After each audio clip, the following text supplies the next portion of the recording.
was a Nickelodeon show about a quiet kid with a football-shaped head who somehow lived in the loudest, most dramatic neighborhood on all of television. The show sat in this strange little pocket of 90s Nick where everything around it was big, or rude, or hyperactive, but Hey Arnold was just allowed to breathe. Looking back now, it feels a lot less like a cartoon for kids and more like the first time a lot of us saw our own messy families, or complicated friendships, or moral crises being treated like something that actually mattered. Hey Arnold has aged almost suspiciously well because it taught an entire generation how to see people as more than just their worst moment, and it taught us how to sit with uncomfortable feelings and to choose empathy even when it's not rewarded. This show was able to do all of that without ever feeling like a lecture, and that, I think, is the show's greatest magic trick.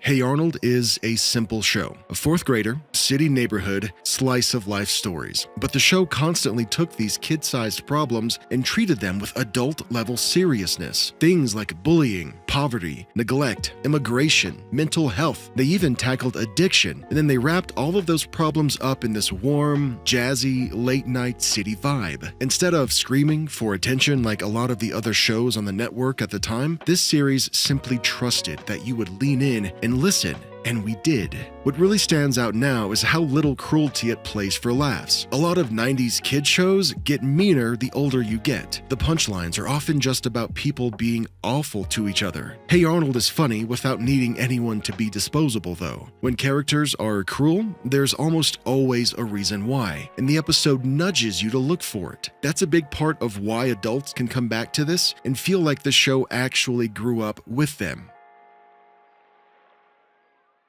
Arnold himself is basically the gravitational pull of the entire show. He isn't the loudest, or the funniest, or even the most dramatic kid on the block. They say he lost his mind.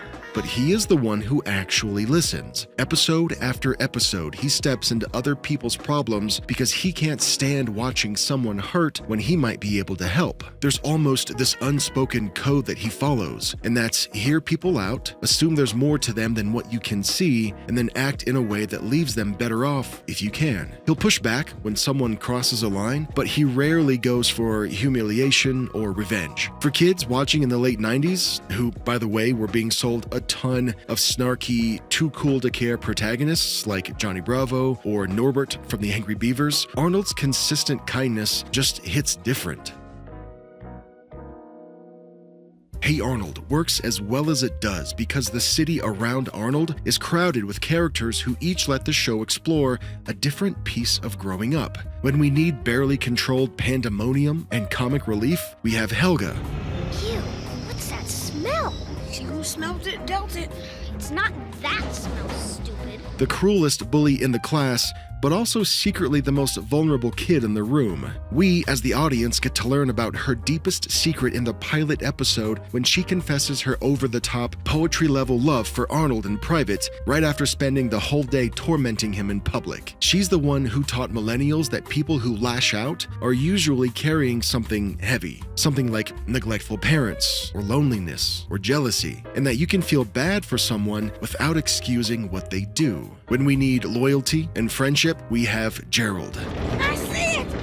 I see the fire! The storyteller with the impossibly tall fade and a voice that sounds like a young griot, narrating what feels like centuries-old mythology of the neighborhood. He stands next to Arnold in almost every moral crossroads. Their dynamic models how friends can ground each other without simply gassing up every impulsive decision. There is no one episode to point to for Gerald because he consistently carries this personality trait from the very beginning of the series to the very end. You can put on almost any episode of Hey Arnold and see this in action. When we need to look at insecurity and self-image, we have characters like Harold and Rhonda. Harold starts out as a big, blustery bulldozer.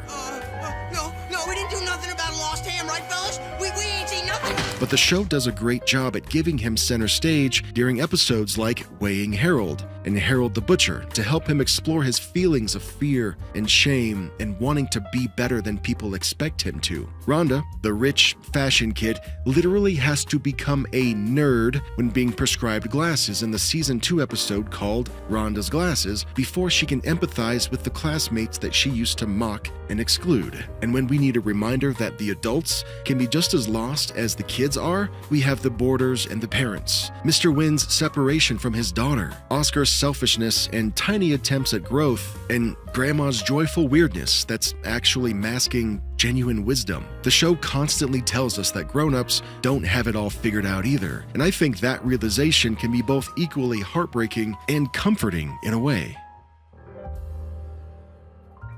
One of the smartest things that Hey Arnold did was to hide its moral lessons inside very grounded and sometimes messy endings. Conflicts don't always resolve neatly. People don't always apologize, and sometimes forgiveness isn't granted, and you just have to find a way to be okay with that. That's a wildly mature message for a kid's cartoon. You're not owed closure. You can do the right thing and still feel lousy afterward, and it doesn't mean it's worth doing.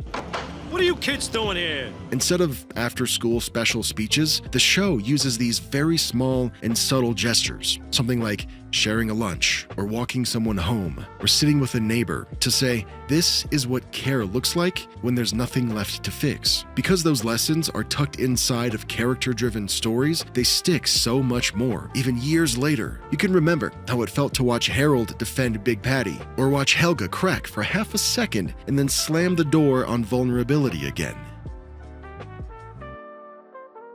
For a lot of millennials, Hey Arnold was the first time that TV suggested that empathy didn't equal weakness. It's a skill that you can practice. The show encouraged us to ask, what's really going on with this person? Years before social media made it impossibly easy to point fingers and cast immediate judgment. In a generation that grew up juggling family dysfunction, economic anxiety, and now a never-ending barrage of just online noise, that mindset that we were exposed to 30 years ago feels, strangely, ahead of its time. It also gave us a vision of urban childhood that wasn't sanitized or demonized. Arnold City is noisy and diverse and imperfect, but it's also full of music and culture and community. It's a place where people actually know their neighbors. Revisiting the show now, as an adult, you can feel how much the show valued intergenerational friendships and small acts of kindness, things that a lot of us are now trying to rebuild and hold on to in our own lives. Hey Arnold didn't stop at the mere task of entertaining kids in the 90s.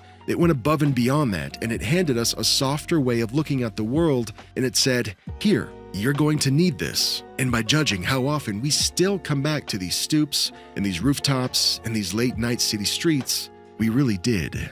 If you miss Hey Arnold and this particular era of TV, then you are going to love the video that you're about to watch next. Also, consider joining the Patreon for special perks like early access, I'm usually 1 to 2 weeks ahead of schedule over there, and seeing your name in the credits at the end of future episodes.